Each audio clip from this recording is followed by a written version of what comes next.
हाँ जी, नमस्कार। स्वागत है आप सभी का आपके अपने यूट्यूब चैनल डीएसआर के क्लासेस में। तो दोस्तों, आज हम जानेंगे सेंट्रल विस्टा प्रोजेक्ट के बारे में कि क्या है central Vista project. Central Vista क्या है, सुप्रीम कोर्ट ने क्या फैसला सुनाया सेंट्रल गवर्नमेंट को, और साथ के साथ ये जो नई संसद भवन के निर्माण पर रोक क्यों लगी, वे सब कुछ चीज़ें जानेंगे जो आपके यूपीएससी हो, पीएससी हो, इन सारे एग्ज़ामों में जिनमें आपके प्रैक्टिकल एग्ज़ाम लगते हैं उनसे संबंधित चीज़ें हम समझेंगे। तो चलिए सबसे पहले जानते हैं सेंट्रल विस्टा क्या है। और दोस्त, आप देखना नोट्स बनाने का तरीका क्या है, आपको लिखने का पैटर्न भी सीखना है साथ के साथ। तो सेंट्रल विस्टा क्या है, अगर हम शॉर्ट एंड स्वीट समझें तो इंडिया गेट से राष्ट्रपति भवन के 3 किलोमीटर लंबे राजपथ के आसपास के क्षेत्र को सेंट्रल विस्टा नाम दिया गया है। देखो, 1911 में ब्रिटिश आर्किटेक्ट एडविन लुटियंस के डिज़ाइन पर कंस्ट्रक्शन के बाद नई दिल्ली वजूद में आई थी। ठीक है, यहाँ तक। इसके बाद 21 से 27 तक संसद भवन बना। मतलब क्या, 6 साल लग गए संसद भवन को बनने में, 6 साल लगे टोटल। ध्यान रखना 1921 को बना था, 2021 आ गए, 100 साल कंप्लीट होने वाले हैं हमारे यहाँ पे, 100 साल कंप्लीट होने वाले हैं। तब नए कंस्ट्रक्शन के लिए इंडिया गेट से राष्ट्रपति भवन तक के 3 किलोमीटर लंबे राजपथ के आसपास के क्षेत्र को जिसकी पहचान हुई उसे ही सेंट्रल विस्टा नाम दिया गया। तब से नई दिल्ली में लुटियंस जोन के इस इलाके को सेंट्रल विस्टा के नाम से पहचाना जाता है। तो आप समझे सेंट्रल विस्टा क्या है। नई दिल्ली का जो लुटियंस जोन है, मतलब क्या, इंडिया गेट से राष्ट्रपति भवन तक का 3 किलोमीटर का परिपथ, उसे सेंट्रल विस्टा कहा जाता है। अब आगे चलते हैं, सेंट्रल विस्टा प्रोजेक्ट के बारे में ध्यान से देखते हैं। सेंट्रल विस्टा प्रोजेक्ट क्या है। इस प्रोजेक्ट की घोषणा सितंबर 2019 में की गई थी। इसमें संसद की नई इमारत तिकोनी होगी जिसमें लोकसभा और राज्यसभा के एक साथ 900 से 1200 सांसद बैठ सकेंगे। तो यहाँ पे ये जो प्रोजेक्ट है ये नई संसद बनाने के से संबंधित है। नई संसद, नई संसद बनाने से संबंधित ये एक प्रोजेक्ट है जिसे सेंट्रल विस्टा ही नाम दिया गया है, क्योंकि पहले वाले प्रोजेक्ट का नाम भी क्या था, सेंट्रल विस्टा। तो यहाँ पे हमने देखा सेंट्रल विस्टा नाम भी पहले वाले प्रोजेक्ट के आधार पे ही दिया गया है। नए संसद भवन का निर्माण 75वें स्वतंत्रता दिवस अगस्त 2022 तक पूरा करने का टारगेट। 75वें स्वतंत्रता दिवस पे अगस्त 2000, तो अभी कौन सा 2021 में स्वतंत्रता दिवस आएगा, 74वां, 74वां, ध्यान रखना। अब आगे चलते हैं। यहाँ पे आप देख पा रहे हो, इमेज में आप देख पा रहे हो, सांसदों का ऑफिस होगा। यहाँ पे द मेकिंग ऑफ इंडिया का प्रोजेक्ट होगा। प्रधानमंत्री आवास भी यहाँ पे होगा। साथ के साथ पीएमओ कार्यालय भी यहाँ पे होगा। इंडिया एट 75 ये वाला प्लेस होगा। सेंट्रल कॉन्फ्रेंस सेंटर होगा सेंट्रल विस्टा। यहाँ पे ये जो आसपास का पूरा इलाका है ये कहलाता है केंद्रीय सचिवालय होगा। सचिवालय एनेक्स ही होगी। म्यूजियम होगा, सांसदों का ऑफिस होगा। तो ये सारे के सारे इसी इंडिया गेट से लेके राष्ट्रपति भवन तक के 3 किलोमीटर के क्षेत्र में सारा काम होगा, सब चीज़। तो चलिए आगे चलते हैं। मास्टर प्लान के अनुसार पुराने गोलाकार संसद भवन के सामने गांधी जी की प्रतिमा के पीछे 13 एकड़ जमीन पर तिकोना संसद भवन बनेगा। 13 एकड़ जमीन पर गांधी जी की प्रतिमा के पीछे। इसके बाद हम देखते हैं सेंट्रल सेक्रेट जो सेक्रेटरिएट है, सेंट्रल सेक्रेटेरिएट है वो, उसका टारगेट 2024 तक पूरा करने की तैयारी है। राष्ट्रपति भवन, मौजूदा संसद भवन हो, इंडिया गेट हो और राष्ट्रीय अभिलेखागार के साथ कोई छेड़छाड़ नहीं की जाएगी।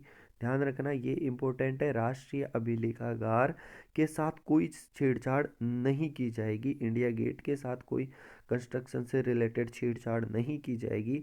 मौजूदा संसद भवन भी वैसा ही रहेगा और राष्ट्रपति भवन भी वैसा ही रहेगा। नए भवन में लोकसभा और राज्यसभा के लिए एक एक इमारत होगी, परंतु सेंट्रल हॉल नहीं होगा। ध्यान रखना। अब सुप्रीम कोर्ट ने क्या फैसला दिया, तो ध्यान रखना, जो दावे क्या थे, फैसला जैसे ही प्रोजेक्ट पास हुआ, सेंट्रल गवर्नमेंट ने करा, शुभारंभ करा, तो पिटिशनर्स ने 3 दावे सुप्रीम कोर्ट में ठोके। क्या? कि प्रोजेक्ट के लिए पर्यावरण मंजूरी गलत तरीके से दी गई, पहला। सेकंड, कंसल्टेंट चुनने में भेदभाव किया गया, मतलब पिटिशनर्स के अकॉर्डिंग उनके अनुसार करना चाहिए था कंसल्टेंट चुनाव। थर्ड था, लैंड यूज में बदलाव की मंजूरी गलत तरीके से दी गई। अब ये 3 दावे थे जिसके आधार पे सुप्रीम कोर्ट ने मंगलवार मंगलवार 5 तारीख को फैसला क्या सुना? 3 तो ये दावे थे, साथ के साथ विपक्ष भी ये आरोप बताता रहता था कि राज्य को जीएसटी का पैसा नहीं मिला। स्वास्थ्य बजट में भी 15% की कटौती की गई और साथ ही कई तरह की कटौतियां की गई है, फिर भी सरकार अपने लिए महलनुमा इमारत खड़ा कर रही है। इसका अर्थ है कि पैसा नहीं है गवर्नमेंट के पास और राज्यों के पास, फिर भी सरकार इतना बड़ा प्रोजेक्ट, जो कि 25,000 करोड़ का प्रोजेक्ट है, जिसमें 971 करोड़ खर्च होने हैं संसद भवन पे इस प्रोजेक्ट के अकॉर्डिंग, तो इतना पैसा वेस्ट किया जा रहा। अब सुप्रीम कोर्ट ने क्या फैसला दिया? सुप्रीम कोर्ट ने फैसला दिया कि प्रोजेक्ट के लिए जो पर्यावरण मंजूरी थी वो सही तरीके से दी, जबकि पिटिशनर ने कहा था कि गलत तरीके से दी। लैंड यूज में बदलाव का नोटिफिकेशन भी वैलिड था, वैध था। तो भैया यहाँ पे पास हो गया, यहाँ पे पास हो गया, प्रोजेक्ट पास हो गया सुप्रीम कोर्ट के अकॉर्डिंग। शर्त क्या रखी थी? कंस्ट्रक्शन शुरू करने से पूर्व हेरिटेज कंजर्वेशन कमेटी यानी पुरातत्व संरक्षण समिति की मंजूरी लेनी है, शर्त रखी सुप्रीम कोर्ट ने। दोनों से ठीक थे, पिटिशनर्स के दावे फेल हो गए। शर्त क्या थी? कि पुरातत्व संरक्षण कमेटी की मंजूरी लेना समिति की, क्योंकि वहाँ पे जो प्राकृतिक जो धरोहर है, पुरानी संसद, उसको कुछ ना हो। सभी और सलाह दी सभी कंस्ट्रक्शन साइट पर स्मोक टावर लगाए जाए ताकि पोल्यूशन कम हो, और एंटी स्मोक गन का भी यूज करें। अब निर्णय 2.1 बहुमत की मंजूरी से निर्णय दिया गया था 5 जनवरी 2021 को। एक जज थे जिन जो असहमत थे। कौन थे वे? जस्टिस खन्ना, इनको आपत्ति थी। तो 3 जजों की बेंच ने फैसला सुनाया है, जिनमें एक जज जस्टिस संजीव खन्ना को आपत्ति थी, इन्होंने विपक्ष में वोट करा। अब नए प्रोजेक्ट की खास बातें देखते हैं कि संसद भवन का, जो नई संसद भवन का खास प्रोजेक्ट है, उसकी क्या क्या बातें हैं, क्या क्या खासियतें, क्या क्या विशेषताएं। पहली, नया संसद भवन हाई एनर्जी एफिशिएंसी के साथ बनेगा और इसे ग्रीन बिल्डिंग की रेटिंग भी दी जाएगी। दूसरा है, लोकसभा और राज्यसभा हॉल में हाई क्वालिटी एकॉस्टिक होगा। थर्ड है, air conditioning, lighting, electric equipment आसानी से अपग्रेड किए जा सकेंगे क्योंकि सब कुछ नया होगा। 4 है, बिल्डिंग का मेंटेनेंस और ऑपरेशन आसानी से किया जाएगा। 5th है, वीवीआईपी के लिए अंडरग्राउंड, देखो ये सबसे बहुत बढ़िया है, वीवीआईपी होंगे उनके लिए अंडरग्राउंड एंट्रेंस होगा, जबकि आम लोगों के लिए और अधिकारियों के लिए ग्राउंड फ्लोर से एंट्री होगी। छठा है, दिव्यांग व्यक्ति को किसी भी तरह का दिक्कत ना हो, इसका भी ख्याल रखा जाएगा।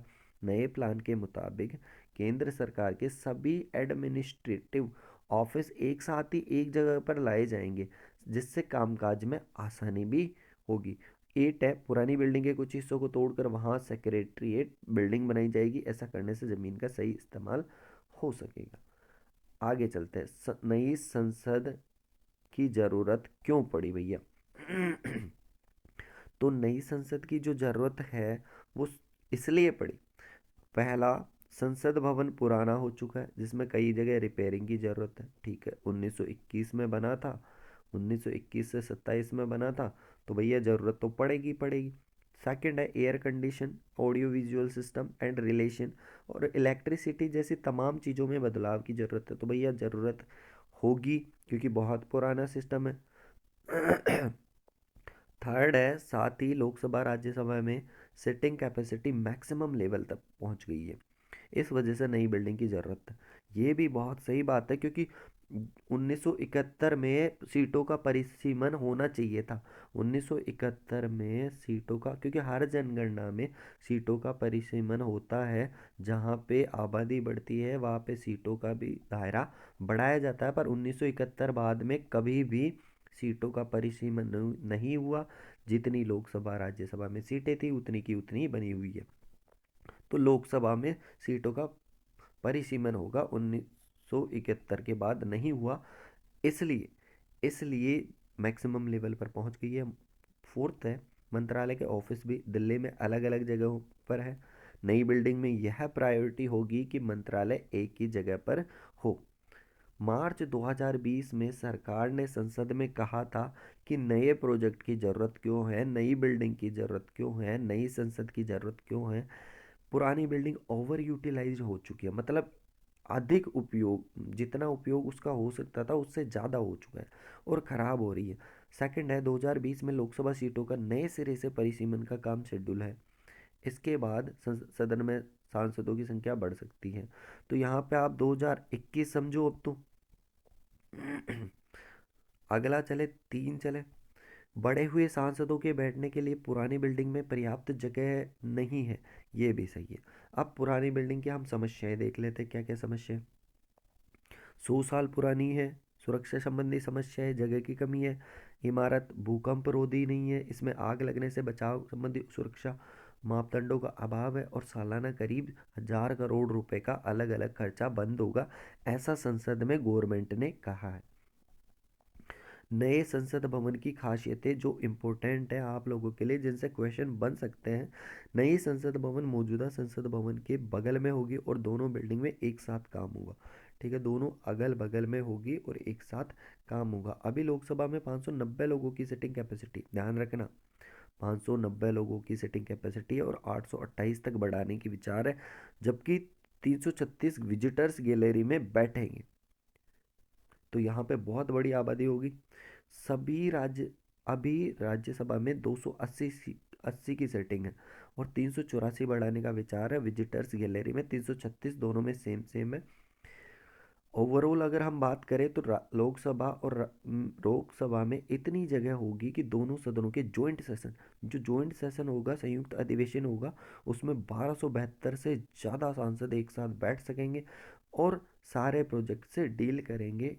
कोई भी बिल पास करना हो, संसद के हर एक अहम काज के लिए अलग अलग ऑफिस होंगे। ठीक है। छठा है, ऑफिसर्स और कर्मचारियों के लिए हाईटेक ऑफिस की सुविधा होगी। नेक्स्ट है, कैफे और डाइनिंग एरिया भी हाईटेक होगा, और इसके साथ ही कमेटी मीटिंग के अलग अलग कमरों को हाईटेक इक्विपमेंट से बनाया जाएगा। कॉमन रूम्स, महिलाओं के लिए लाउंज और वीआईपी लाउंज की भी सुविधा होगी। अब आप देख पा रहे हो, ये तो पुरानी बिल्डिंग है संसद की, ये नई वाली बिल्डिंग है, तो दोनों में साथ साथ काम होगा, साथ साथ काम होगा। ये तिकोना इसका प्रारूप दिया गया है। ठीक है, सेटिंग कैपेसिटी बढ़ाने के लिए। नेक्स्ट चलते हैं, नए संसद भवन का कॉन्ट्रैक्ट किसे मिला, तो ये भी इम्पोर्टेंट हो जाता है। तो टाटा कंपनी को मिला है। 865 करोड़ रुपए का खर्चा होगा इसमें, और इंडिया गेट के आसपास 10 इमारतें होगी जिनमें 51 मंत्रालय होंगे। देखो, 10 इमारतें बनेंगी, 51 मंत्रालय होंगे, और टाटा कंपनी को ये प्रोजेक्ट मिला है। आगे चलते हैं, टाटा कंपनी वर्तमान में और क्या क्या बना रही है, ध्यान रखना। देश में बड़े स्तर पर मेट्रो रेल और एयरपोर्ट कंस्ट्रक्शन का जो काम है वो टाटा कंपनी के पास। अयोध्या में बन रहे राम मंदिर का निर्माण कर रही L&T कंपनी, कौन सी है, L&T कंपनी। इसके काम को जो परखने का काम है ना, वो कौन है, किसका दायित्व है, टाटा कंपनी का दायित्व। अब आगे चलते, प्रयागराज में बमरोली एयरपोर्ट टर्मिनल बिल्डिंग का निर्माण किया, वो रिकॉर्ड 11 महीने में किया गया था। रिकॉर्ड 11 माह में पूरा किया था टाटा कंपनी ने। ठीक है, इस बिल्डिंग, टर्मिनल बिल्डिंग का। अब नए संसद भवन के आर्किटेक्ट मोस्ट इम्पोर्टेंट है, मोस्ट इम्पोर्टेंट है, एग्जाम में पूछा ही जाएगा। आर्किटेक्ट कौन है, बिमल पटेल पद्मश्री से सम्मानित व्यक्ति है। पद्मश्री से सम्मानित व्यक्ति है। इनकी company HCP designing planning and management private limited है। ठीक है, ये बिमल पटेल के बारे में अगर थोड़ा सा जाने हम, तो ये Gujarat high court, RBI Ahmedabad, IIM Ahmedabad, IIT Jodhpur जैसी बिल्डिंग्स को डिज़ाइन कर चुके हैं, और साथ के साथ गुजरात सरकार और भारत सरकार के कई प्रोजेक्ट्स इनके हाथ में हैं। तो बिमल पटेल ने इस बिल्डिंग का डिज़ाइन भी तैयार किया गया, संसद भवन का, नए संसद भवन का भूमि पूजन। अब भूमि पूजन की बात करें तो 10 दिसंबर को प्रधानमंत्री जी ने, नरेंद्र मोदी जी ने 25,000 करोड़ रुपए के सेंट्रल विस्टा प्रोजेक्ट के तहत बनने वाली 971 करोड़ रुपए की बिल्डिंग की आधारशिला रखी गई है। अब मंगलवार को फैसला आने के बाद इसका कार्य प्रारंभ हो जाएगा। इतने दिन रोक लगी हुई थी। पुराने भवन का क्या होगा? मौजूदा संसद भवन का इस्तेमाल भी जारी रहेगा। इसका उपयोग संसदीय आयोजनों के लिए होगा। साथ ही इसका उपयोग एक म्यूजियम के तौर पे भी किए जाने का विचार है, ताकि युवा पीढ़ी को लोकतांत्रिक यात्रा की जानकारी मिल सके। तो आप सभी ने देखा, इसके लिए धन्यवाद। और हाँ, हमारे चैनल को सब्सक्राइब अवश्य करें। जय हिंद, जय भारत।